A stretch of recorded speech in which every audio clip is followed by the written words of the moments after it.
I've worked with and for a lot of really, really great people. The one that stood out is probably the very first formal leader I have, and that was back in my Air Force days, a civil servant named Red LaChance, nicknamed Red.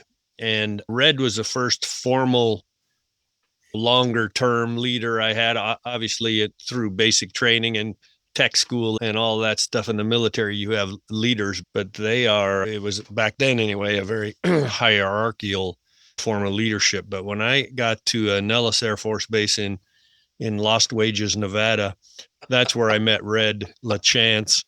And Red's whole thing was, and I think early on I did it by default, and then later on purpose, his whole philosophy was find the best people you can find, and then make sure you train them to not only have the skills for whatever job it is you want them to do, but they also have the tools to do it, and make sure they understand what the goals are and why we're doing what we're doing and all those things.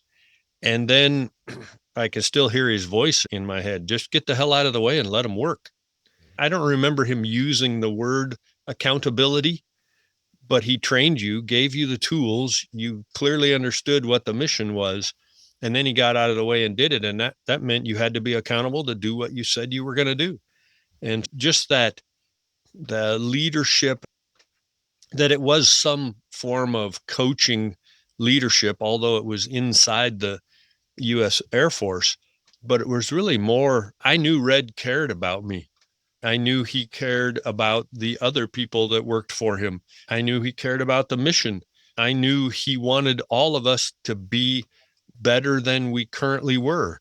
I just knew that stuff. He didn't have to tell us. It's just by his actions. That's how it was. And so, yeah, Red LaChance taught me that you can always be better at what you're doing.